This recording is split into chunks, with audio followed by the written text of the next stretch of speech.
So, Connor Miller, how you doing? How's lockdown been? I'm good. I'm a little worried that you got Phil on yesterday and talked about injury prevention because I'm like made of chocolate fireguards. Like I am useless with that, with ankles and hammies and everything. So that's not really a good start. I'm not gonna lie. I now know why you've got me on, so I appreciate it. Thanks for the invite. And other than that, I'm all right actually. I'm good. Trying to keep a little bit of trying to stay sane. To be honest, with lockdown 3.0, I think we all got a little bit excited once we sort of Christmas and football was back and grassroots and everyone was like, oh, we're light at the end of the tunnel, and then that wasn't the case, unfortunately.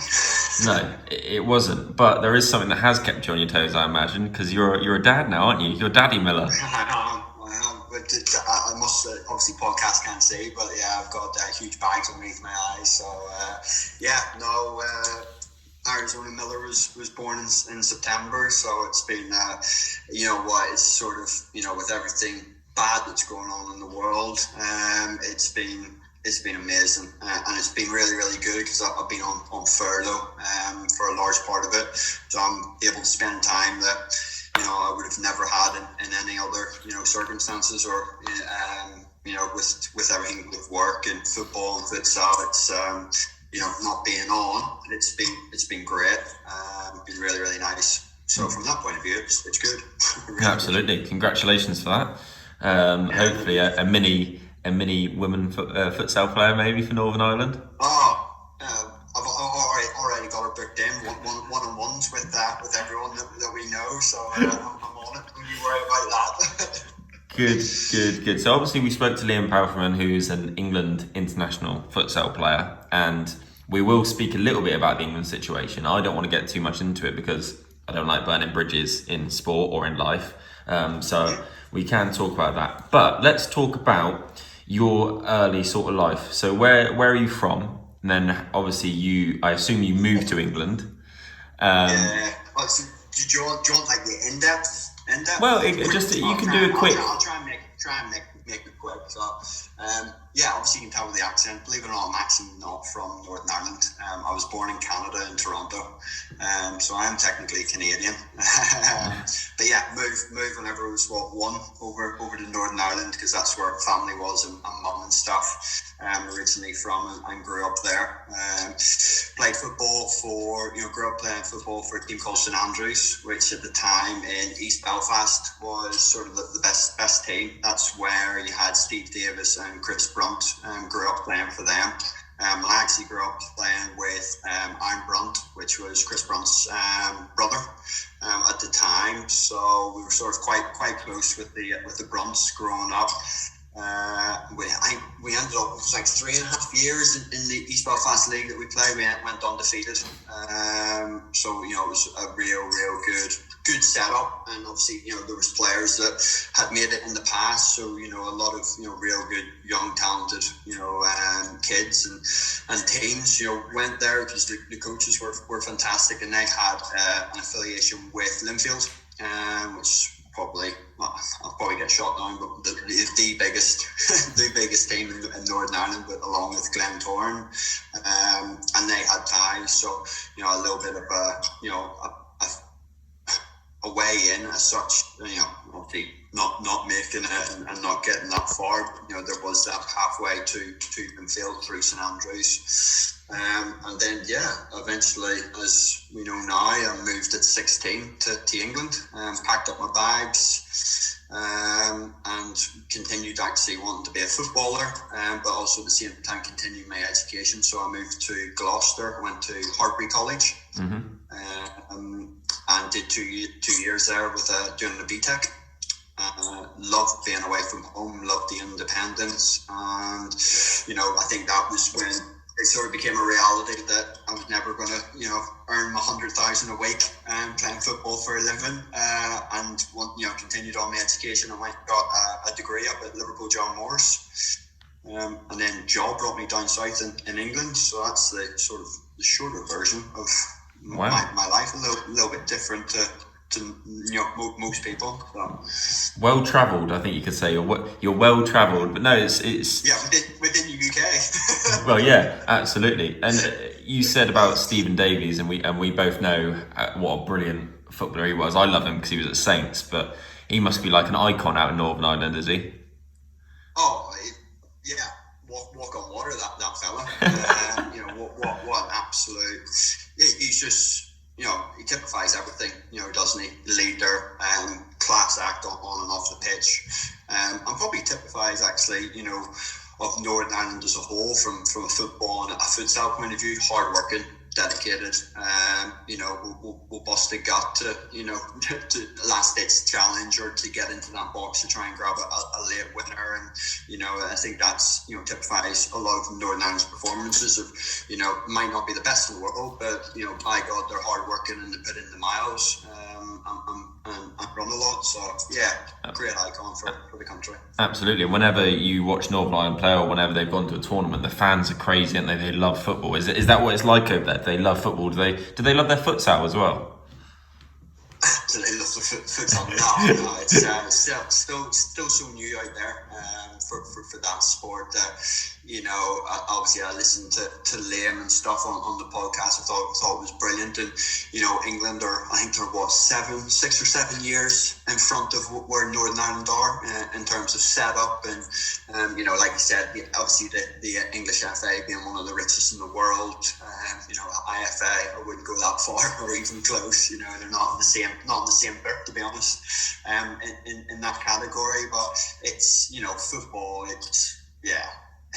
It's probably like England. You sort of eat, breathe, live for football, and that's why. And that there's where the Euros. I was very, very, very lucky that I ended up going to France, to Paris, to watch Northern Ireland Wales, and be in the stands, and see the fans travel, and like I said, the noise and the iconic little Greg on fire. I think it united not just our country. I think the whole of Europe. No, absolutely. Loved it.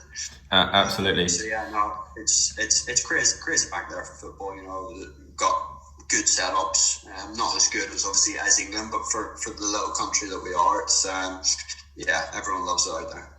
So I'm going to say it now, as people might not know, but I imagine a lot of people that do listen to this will know. You do represent your country, don't you? And it is in futsal. So you are an international futsal player. But you wouldn't have started. Did you start off knowing you wanted to play futsal, or was it football and then you just fell into futsal? So again, a little bit different to sort of people that I know and that you know. So I actually knew of futsal when I was about 14, 15, because my dad and his friends, they used to play in a place called Jordanstown, which was like one of the best sort of sport setups for athletes, for football, athletics, rugby, and they actually entered and played in the World Police and Fire Games in futsal. So they used to train. So as I was old enough to play with, I say adults, the old boys, they'll kill me for saying that, but I used to go on Wednesday nights and play futsal with them and train with them. So I knew futsal, a lot, younger and way back to what the likes of yourself knew of futsal. What's that? That's going on. I'm 30 this year. We'll not talk about it, but yeah, I'm 30. It's 14 years. That's a long time knowing of futsal and the sport. So that's how I got into it, because basically Dad and his mates played it, and sort of knew of it and loved it, because it's just different, very different. Not your traditional five-a-side that everyone thinks and associates it with, just because there's 5 players on a pitch. They think, five-a-side. No, absolutely. And we have that trouble when we're trying to explain it to people. So when you got to England, what happened for you then in sport? Because I imagine you, from what I know, I believe you played local football a bit, didn't you, for the teams around here? And then when did you find a futsal team, or who was it, the team you found in this area? Yeah, so obviously knowing of it and then being in the area, so I ended up living in Luggershaw for a bit with now the wife. So looking for local teams, and just ended up emailing loads of clubs. and ended up Amesbury got back to me, went down for a kickabout/training session, and ended up playing for them. And then again a little bit like that, and very sporty, played golf and and other sports, and enjoy it. And I obviously knew of futsal, and it just came up on Facebook one day, obviously with FC Salisbury United, and then got introduced to Jeff, and then again went for training sessions, and loved it. It brought back memories back in Northern Ireland of playing it, and really just progressed from there. He started up the team, and I think it was the year after they had that amazing FA Cup run where they ended up going to the Copper Box, and then I was moved to the area the year after. So I think they had a 18 months to a year under their belt of being a futsal club, and then it went from there, really.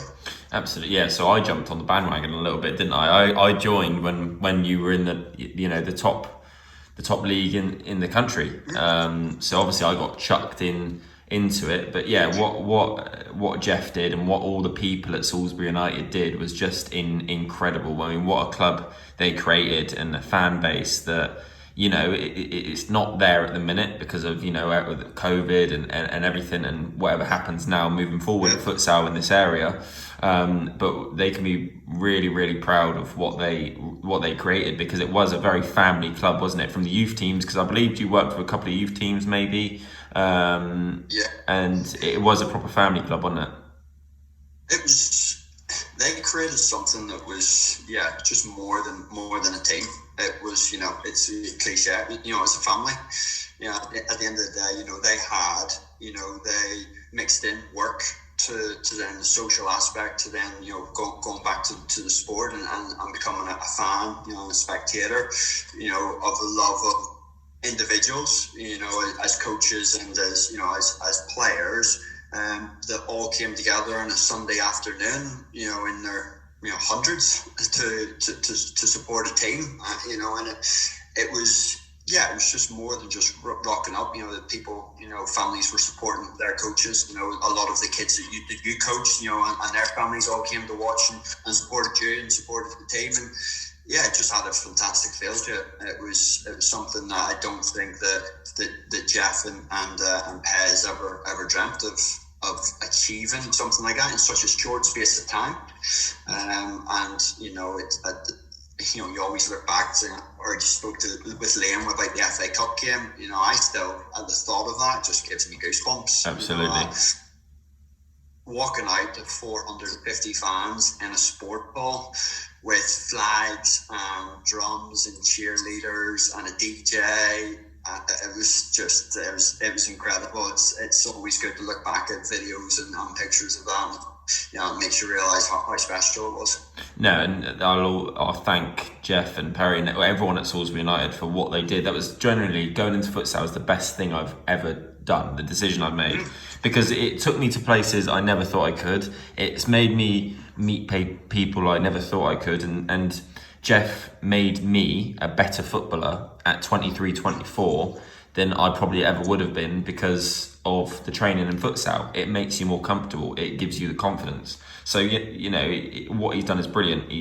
And I see that he's still doing stuff now, which is really good.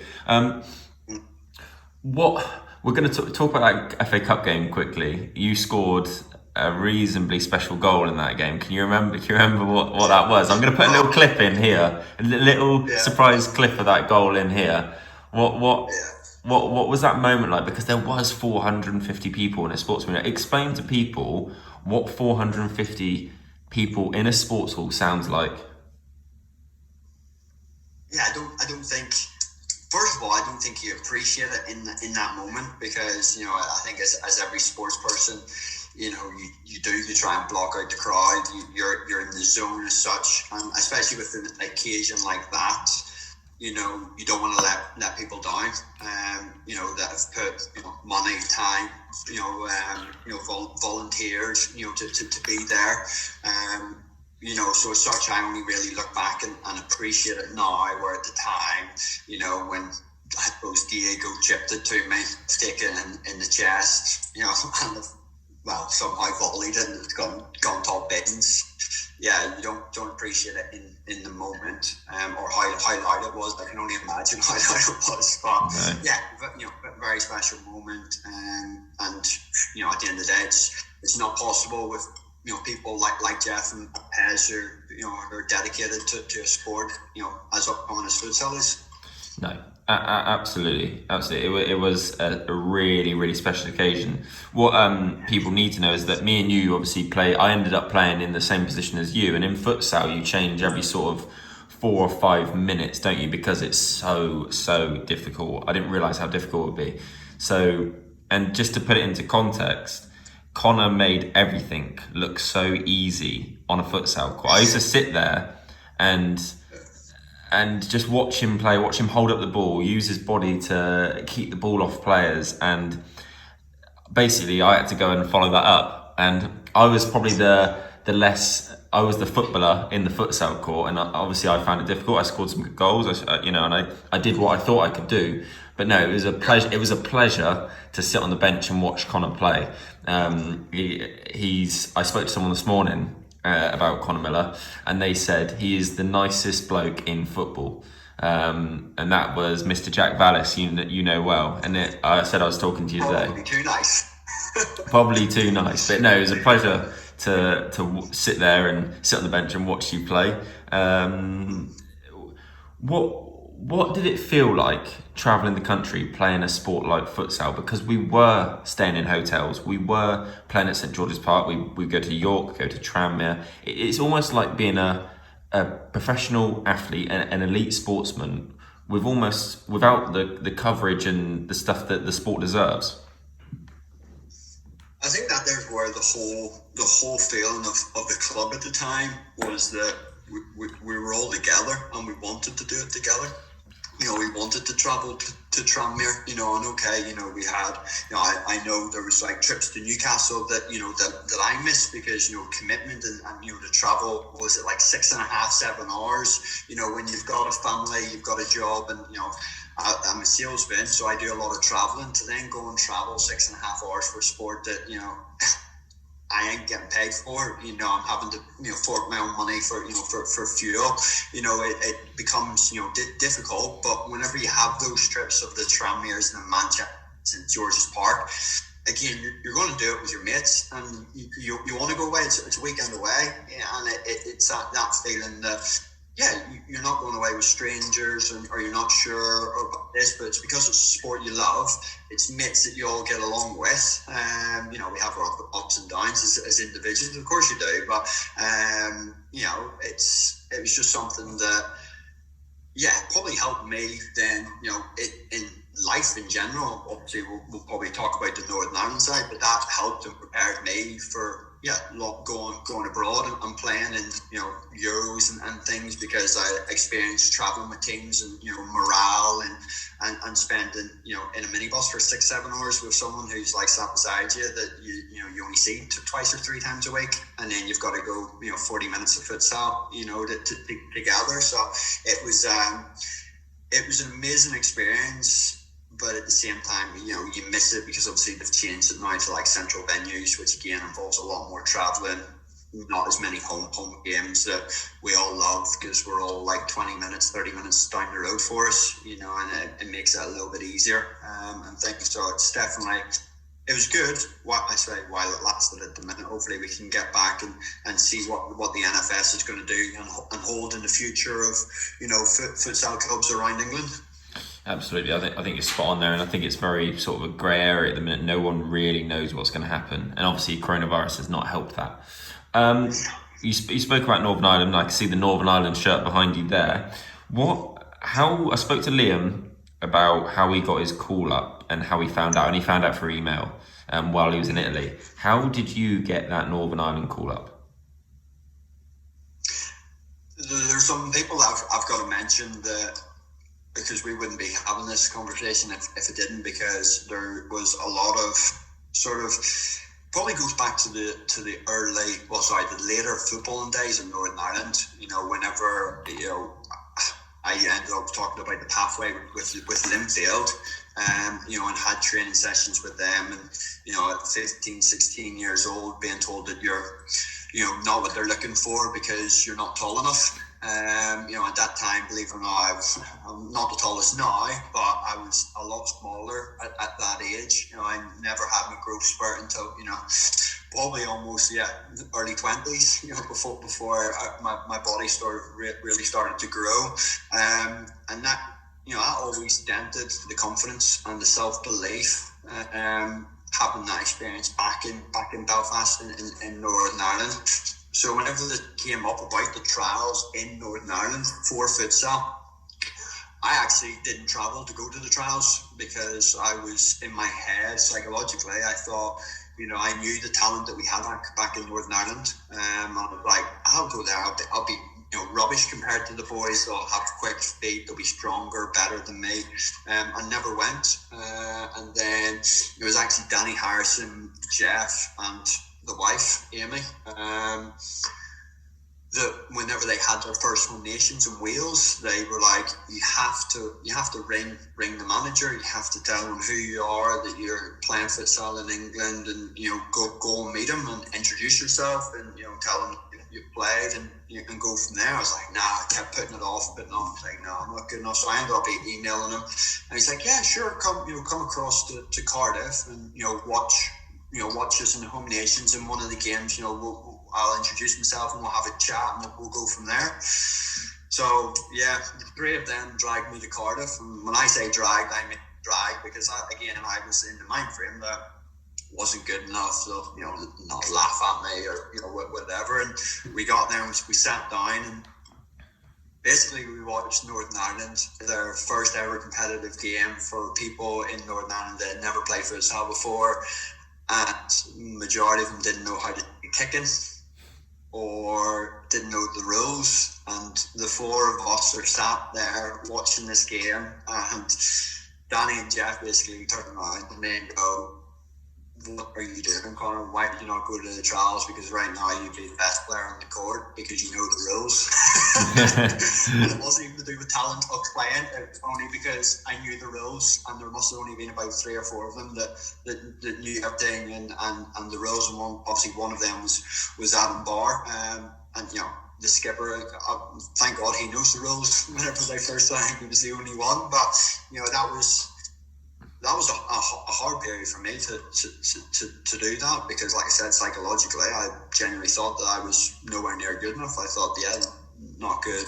They'll laugh at me. It'll be another failure to add to the football one. I don't want to go through that mentally and psychologically. So thankfully, I had 3 people that supported me and encouraged me and dragged me to do it, because I've never looked back since. No. And then went for a training session back in Northern Ireland with obviously the team, and then Johnny let us know whenever we had our first trip, which was San Marino away, and that was made my debut there. Which is pretty special. How was that like, putting on that Northern Ireland jersey and representing your country in a sport? I didn't actually realise and put it into perspective until the second game. Again, the first game, I sort of, you get in the zone. Again, you don't really take in the environment and the surroundings. You don't appreciate sometimes what you do, until you do it and reflect. And then it was the second game. Then we ended up winning. We won 1-0. Which is a very unusual scoreline. If you're not familiar with futsal, it's a lot more high scoring than 1-0. It sounds like a football score. And then, that was when you realise, singing the national anthem with your Northern Ireland shirt on, you've won your first ever game in that sport. Representing your country that you grew up in. It was really special, proud moment for me and my family. So, can you remember your first goal for Northern Ireland? What was that like? Explain that one. Probably my worst goal. So we obviously, we played San Marino, I didn't get on the score sheet. I actually got the assist for the 1-0 for Kieran to score. And yeah, I just almost was sort of bedding into the team, trying to get used to everyone's personality, playing style. Obviously, we were a lot more we were defensive at the time, and then we went to Gibraltar away. I think it was in the second game, so I didn't even score in the first game.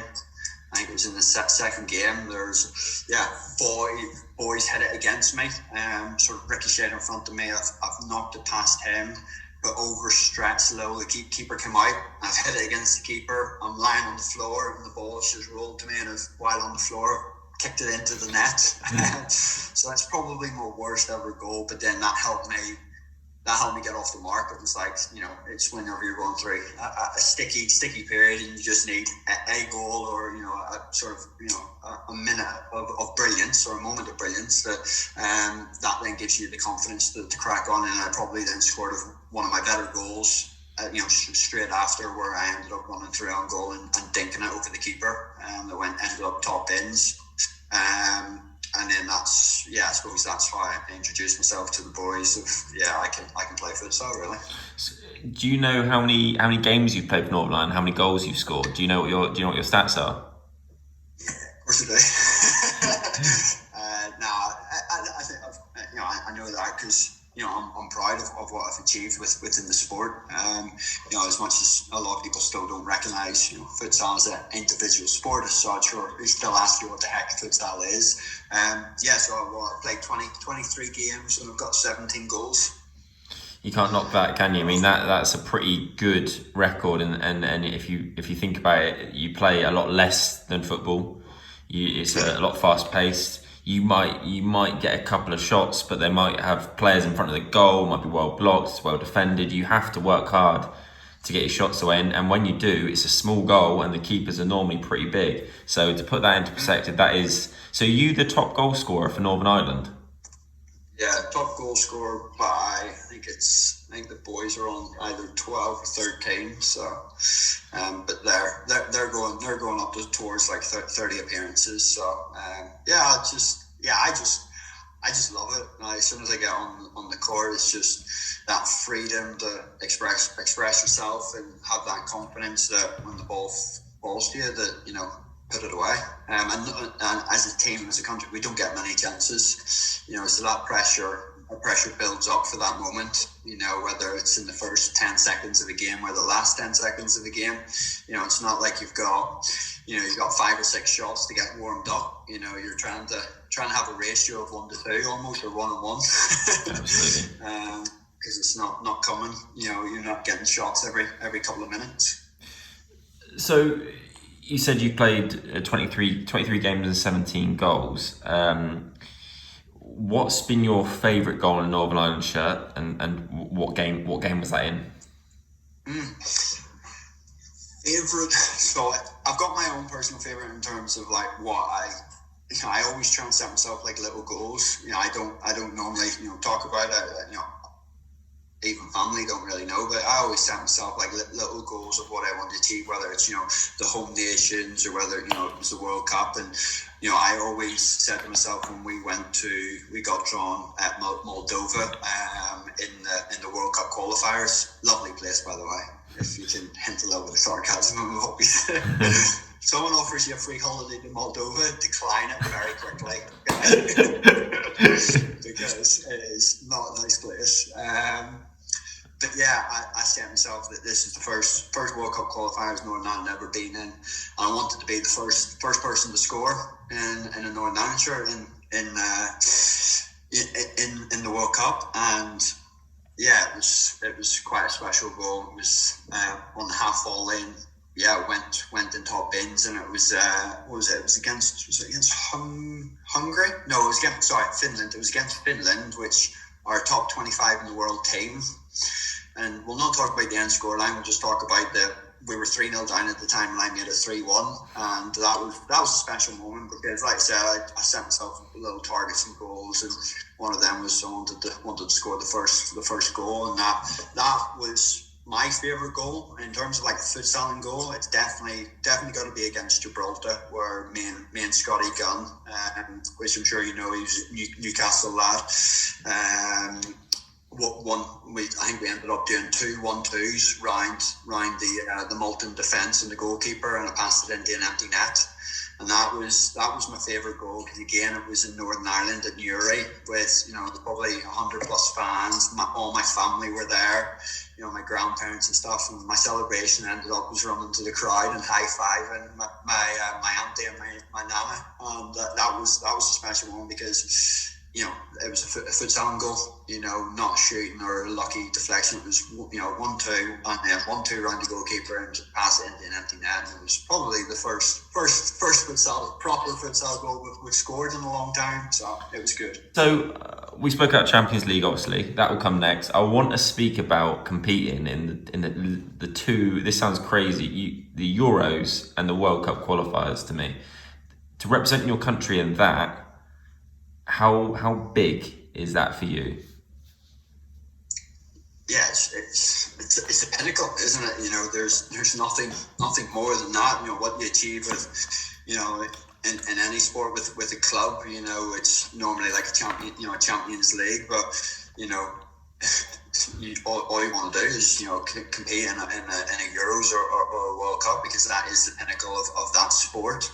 And when we went to Moldova, and you could see, you know, that they had a fantastic stadium at Moldova that had, you know, World Cup qualifiers, that had the badges and had everything, and you know, that was, yeah, a scary moment at the same time, because you don't. Yeah, again, you're trying to make it sink in that you are representing your country at a World Cup qualifier. You're trying to do everyone proud. You're also trying to, you know, as our country, trying to keep the score down. You know, when you're getting drawn against, you know, teams of like Moldova, and Finland in your group, who, you know, Finland are 25 in the world. Moldova, you know, beat England, you know, and are ranked higher than England as well.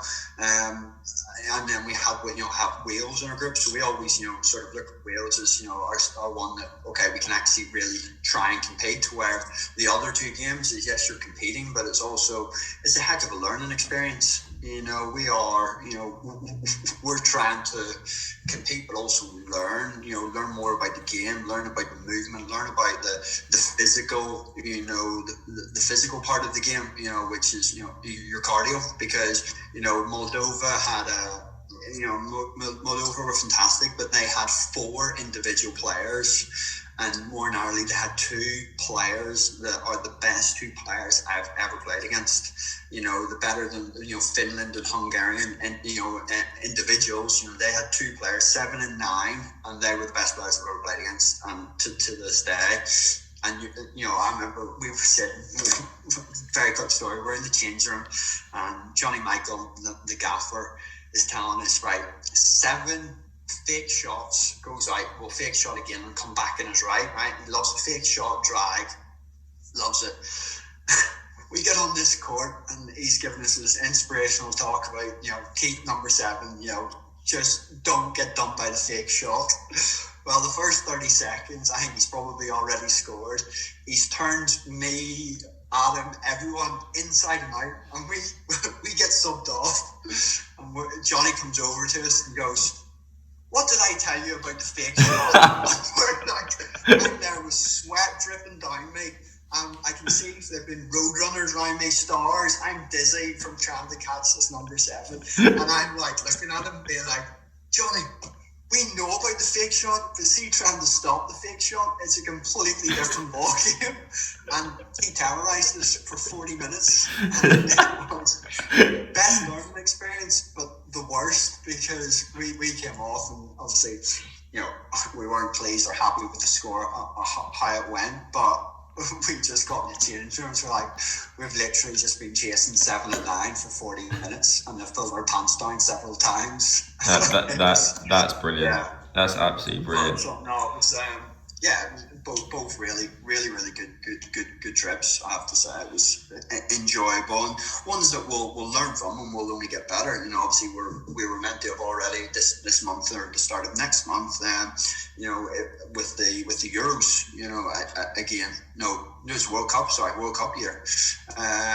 But obviously with COVID and stuff, it hasn't gone ahead to qualifier, so we're just waiting for dates of, you know, when we can go do that again. And there's no doubt that we'll be better, you know, we'll be smarter because of how much we've learned, and hopefully we can, you know, give a better account of ourselves in the next big competitions that we play in. So you just spoke there about the World Cup qualifiers. Let's go back to the Euros. Who did you play against? What sort of challenge was it? I assume it was all brand new to a lot of your players at the Euros, and it was a big occasion. How did that feel? How did the scoreline go? Give us a little sort of update on how it went. Yeah, so we got drawn with the group of, so it was Lithuania who was hosting it. So we had Lithuania, Hungary, and Turkey in our group. Again, Lithuania went full time because they're hosting the Euros. So obviously they want to put a good account for themselves. So they, you know, they went full time to try and, you know, be best prepared what they can. So we knew they were going to be tough. Hungary, again, I'm nearly sure they're, you know, top 20, top 25 in the world. So again, you know, they had boys who were ex-Barcelona, and, you know, we're watching them warm up, and their pivot, their captain, number 10, is hitting the ball faster than like the speed of light or I've ever seen, because the way he hits that ball, again, I've never witnessed anything like that before, even in England. To put it into perspective, and we're like, well, that's why he used to play for Barcelona. Yeah. And then we always pinpointed, you know, Turkey as the game again that we can compete in, that we can, you know, put a good account for ourselves, and that we really truly believe that we could have, you know, we could potentially go and win. And yeah, cause an upset, because when you're, I say, high up in the FIFA rankings, near the 3-digit marker, if not, we're probably over the hundreds in the world now, that you know, a lot of people write you off. So you want to cause an upset. You want to try and, you know, at least draw, if not try and snatch a monumental win that, you know, would be, you know, be an upset at the end of the day. So it was difficult because Turkey was our third game. So we played Lithuania, and we played Hungary, and as you know, futsal 3 games in 4 days. It was for the Euros. By that third game, you're dead on your feet. You're trying to find extra energy. No doubt you've got the motivation. It's just, you know, in the mind. It's just whether your legs and your body can do what you want in the mind. So it was good experience. But at the end of the day, Turkey also lost to Lithuania and Hungary, so it actually came down to the last game against them, and all the other groups, it's what it is. It comes down to the best third place.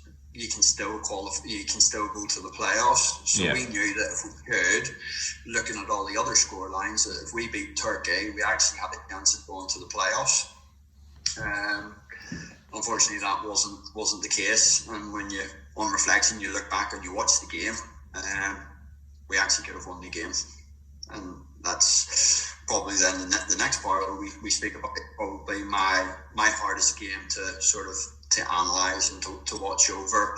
And it's our last futsal game, so I haven't had a game that I've been able to, you know, put it to the past and forget about, because there's no doubt that, you know, when you are the top goal scorer, you know, there's expectations that when opportunities arrive on, you know, in certain situations, that, you know, to bury them, to put it in the back of the net. And I had 3, I say good opportunities. Other people say that I'm being harsh on myself, but I suppose that's myself putting pressure on myself to do better. But yeah, I had three opportunities that, you know, on another day I probably would have scored 2 of them, if not maybe all 3. So you know, you sense a little bit that you let the boys down, you know, because they all put so much hard work into it, all the coaching staff and all the players. And, you know, when you have those, you know, opportunities, you want to try and do good for them by scoring and making history at the end of the day. You know, that would have been history to make. I think that's the thing you've got to remember with us and with Salisbury United, because we were a team that should be near the bottom of the league. When you had your chances, you had to take them, and we almost had to take chances that weren't even chances. So. Yeah. Exactly. So, for example, your volley in that FA Cup game, I know we won that game, but sometimes those are the sort of goals that we had to score to put pressure on other teams. Yeah. And I assume that almost is the same for Northern Ireland, purely because of what you've said and the years they've been playing the sport. I mean, I look at when we played Sussex away, and I know you weren't there, but we scored some goals there that we only would have scored on that day, and you have to take those chances. I don't think you can purely blame yourself. I know when we played up at Manchester at the Velodrome up there, I must have missed 4 or 5, maybe even more one-on-ones. And you look at the scoreline, I think we lost 8-3. And you're coming back home and a 4 or 5 hour trip journey back home, and I blame myself the whole way home, because I'm like, quite easily you can come away scoring 5 or 6 goals in futsal quite easily, and that is the margins, isn't it? So I completely get what you're saying. It must be difficult to take, especially mentally wise, as it's your last game of futsal. You have not played since then. Yeah, the sooner I get back in the Northern Ireland kit, whenever that may be, to play a game and, well, hopefully, get a result and score, the better, because there's no doubt it does, it plays over your mind. It's little things whenever mum at Christmas getting the turkey dinner right, and then you think about turkey and missing those chances, and you're like, really, mum, thanks, you can't have ham this year? No, they gotta have turkey. It's little things, but that's me just, that's just my mind mentally, and how I analyse things and expectations, of what I want to achieve and what I'm capable of. At the end of the day, I'm capable of stuff and achieving stuff that I never thought I would be able to do what I'm doing, or score goals that I've scored. So it's it's good. And that's why you need your family and friends around you. At the end of the day, me and my dad sat down and we went through the game, and I showed him my chances, and he just laughed at me. He was like, "You really think that they're good chances? They're half chances as such. You don't be so downbeat on yourself. Don't be so harsh." And you do in any sport. You need a good little circle of friends, circle of family, because certainly as well, mental health, it's sometimes how you get through things in life, inside and outside of sport, definitely. So it's always key to have that. I think the effects of the Turkey game and maybe missing those chances is only going to do you, especially with how you've got over this now. I think it's only going to help you in the long run. I think that really will, and you can look back on that Turkey game and go, that didn't go the way I wanted. But the World Cup qualifiers, which you say are coming up next, you can take it into that. And where are you heading for the World Cup qualifiers? The draw hasn't been made, so obviously they put everything back because they were trying to get the playoffs done for the Euros for Lithuania, which I think is taking part still in September. That even might have been moved, so they've basically just delayed everything. So draw hasn't been made. Still don't know who. Hopefully somewhere with a bit of sun, which would be nice. But it's always ones that I always look forward to with the draws, because again, what we're talking about, making history and experiencing things for the first time is you want to go somewhere different. You want to play teams that you've never played against, and that's all part of the learning experience and part of the fun. You got to enjoy it at the same time. So by going to these nicer countries, not Moldova, but the nicer ones, then it makes it a lot more enjoyable, which is great. Well, all I'm going to say is that I hope no one from Moldova is listening to this, because they are not a Conor Miller fan. I'd probably agree. So I'll probably leave a comment on YouTube and agree that you're spot on. So as long as it's not number 7, leaving a comment, it'll be all right. So going back to club level, obviously you didn't play in the Champions League for Salisbury United. How did the the Champions League come about for you? Who did you play for? Because you say you played in it twice. Yeah, so obviously the Northern Ireland League's now been going for, I think it's been going for four years, and obviously exact same as England. You win your league, and you get to go to the Champions League qualifiers. So the first year I ended up playing for Belfast United, and we we got drawn in the same group as a team called I'll pronounce it right or wrong, but Record, who are a professional Polish team. Yeah, if I wouldn't be lying if I said that they scored more than 19 goals, and we scored 3. Now, when we have boys rocking up to breakfast in the morning and they're still learning the rules, and not only that, whenever they're a little bit deluded, saying, looking at the opposition, thinking, we can have them today. They don't look, they're wearing their flip flops and not even dressed properly. They're just, they don't want it, boys. And then you get into half time and you're something like 11-2 down. And then they realise that, okay, maybe we don't have these boys today. Again, that's the start of the journey for Northern Ireland as a sport and as players and individuals. When I went with Sparta, we had 2 very good opportunities to end up actually winning games in the Champions League. And I'm just coming short. So it shows of, from that first game to as a country and as players to then, 2-3 years later, that all of a sudden, we become on leaps and bounds, and that all comes with, learning a new sport. It's the same as anything. When countries have been doing this for decades and they grow up not wanting to be footballers and they want to be futsal players, it's in their DNA. They want to play that sport. So we as a country and as you say as the UK are playing catch up and have been for the last 10 years. Absolutely. So yeah, again, great experience when they're playing the Champions League anthem. You're like, oh yes. I can imagine that's special. That's pretty cool. So before we go on to where next for you in your futsal career internationally, a little word. Obviously, you listen to the Liam Palfrey one. A little word on the England situation at the minute. How do you feel they've been dealt with and treated by the FA?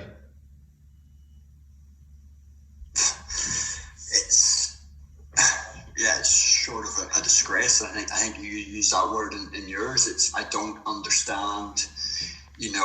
I understand the futsal and the football, in the organisation of the FA is under one umbrella. I understand that, and obviously from what they've done for the game for the last 10 years, with having the futsal arena, investing the money in the NFS and creating these leagues, and, giving players a pathway to playing, international futsal has been incredible. But you can't look at it, as one sport, which is what they are. They're looking at futsal to develop these players into footballers that ultimately are looking at it, are they going to go and win the FA in England and as a country the World Cup in 5-10 years time? And that's how the FA look at it, because ultimately the FA's end goal is to win a World Cup, and has been. So that's like badminton and tennis going under the same umbrella and be like, right, we're going to create, the next Andy Murray to win Wimbledon.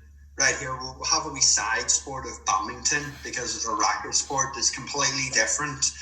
But don't worry, we'll have we'll create this brilliant badminton team, and you know what? They'll go win. An individual will go win us Wimbledon.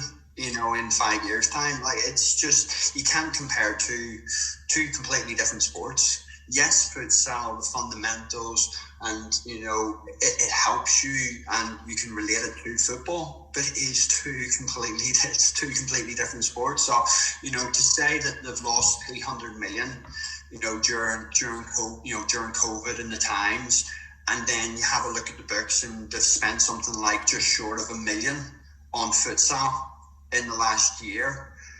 Well, I don't see how you can then go, right, I'm going to get rid of, let's just get rid of futsal, at an international level, because we've spent this amount of money and try and make up for the 300 million they've lost. It just doesn't make sense. And that there's, ultimately people making decisions in the hierarchy of the English FA that don't understand, futsal as a sport. They only look at it from a football perspective. And that's why, it needs to be separated. You have two different organisations looking after football and futsal. If there's going to be any successful, with successful futsal within England, has to be, separated. Absolutely. It's scary that this has happened. Every time I spoke to any of the England players, and they've been great with my podcast. I know Stuart Cook's going to come on in February. I do, worry about how it's affected them, because they were building something special. You look at the last home nations when you played against them. I went up there and watched them against Croatia. They were at the top of their game, playing against all these great international teams. They played against Germany. They got 2 good results, 2 good performances there, and it's just so frustrating to see, because they've been absolutely brilliant every time they spoke to me. I don't know what your dealings with them have been, but they've been spot on.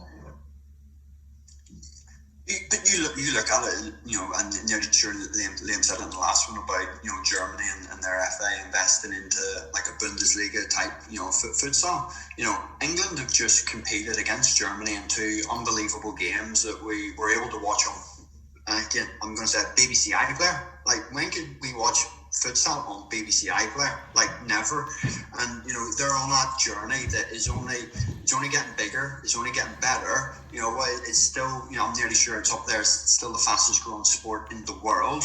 And ultimately the FA have invested all that money in the last 10 years, and just with a flick of a button just gone no international anymore, whenever they've just competed against a country that is getting better and better in Germany. And their FA is taking the initiative and the narrative to invest more money into the sport, and England have just gone the opposite and sort of blamed it on COVID. It just doesn't make sense. It really doesn't. I think, if we're both honest, I think we both know it's a cop-out answer, and it's a cop-out decision they've made, and it's frustrating. And obviously you've still got your chance to play for your country, and that's brilliant. You can go and represent Northern Ireland, but for some of those England players now, their international careers are over, aren't they? We're putting it politely. So it's frustrating. You can see why they got so annoyed. And not just for them. It's not just for them though, is it? They're not worried about just them. They're worried about the players coming in, the next generation of players, which I think they've been spot on in the way they've handled it, because they are worried about the future generation. They're worried about the pathway. Moving forward for you, you said about the World Cup qualifiers. What's next for Conor Miller? Keep fit. Eat less biscuits and cups of tea during this lockdown now. Next stage and sort of where for me is, we've been very good. We got a very close community within the Northern Ireland setup. We've been doing S&C Zoom sessions, and trying to keep fit, and sort of socializing and stuff, and that sort of helped the mental state. Going and doing exercise with the guys on Zoom and having a laugh and seeing the faces is great, because that can only, that bond will only get better, and put us in good stead for when the next qualifiers do happen, and that will allow us to hopefully be as ready as possible. And not a lot of us are training. None of us are training at the moment with their clubs. So when that time comes, we need to be ready to sort of dust off the cobwebs and get ready to compete again. So yeah, I just keep my head down, keep working on fitness, and hopefully it will. I've never really had this opportunity in life because I don't like the gym. I don't like doing weights and things. So it has allowed me to hopefully build and strengthen my body to keep away from the injuries. To be honest, which would be great for me. Give me a run in games and not having to worry about my ankle or hamstring or anything like that. So, and then see what the league's happening, whether anything goes ahead with England and the NFS this year. I still think they're playing their cards close to their chest of whether anything's going to happen this year. I think it's got to start by a certain point or do like a summer league type style. Or if not, then just start fresh next September, which I'm looking forward to. Start, it was weird. It was like missing football more, and now I'm missing futsal more. I'm missing futsal a lot more than what I'm missing football. I just can't wait to get on the court. I've even got my new shoes waiting, some new whips that have been in the box since September and haven't been able to use them yet. So hopefully that time will be soon, and looking forward to it. Well, let's hope so, for everyone's sake. Just a little reminder about Conor Miller. He's apparently the nicest bloke in football. He's one of the most technically gifted football players and futsal players I've seen. He's about to play in the World Cup qualifiers. He's played in the Euros. He's played in the Champions League. He played in the top league in the country in futsal. He's Northern Ireland's top goal scorer. How does that sound? Nothing else. No, I keep going. He's got the best hairline in futsal. Well, we both know that's not true. We both know that's not true. Yeah, no, like when you hear it like that, it's I suppose that's the hard work and dedication to yourself and the sport that you put into, and it's a really good feeling, and may it continue, and hopefully more goals and more appearances follow, both in club and for country. Absolutely. Well, thank you very much for talking to me. I think this is literally perfect time, in about 50 minutes to an hour. So it's great. People can listen to this. I'm trying to do 2 a week, so I've got so many ready to go, so many good people, ex-pros. I've got a pro footballer coming up. I've got coaches. So this one for me was one of my favourite ones because it was a chat and it was really informative. Hopefully everyone enjoyed it. Conor, thank you very much. Yeah, thank you. And don't forget, if you like George's podcast, don't forget to hit the subscribe button at the bottom. I've got you. Don't worry. Brilliant. Thank you very much, Conor. No problem. Cheers.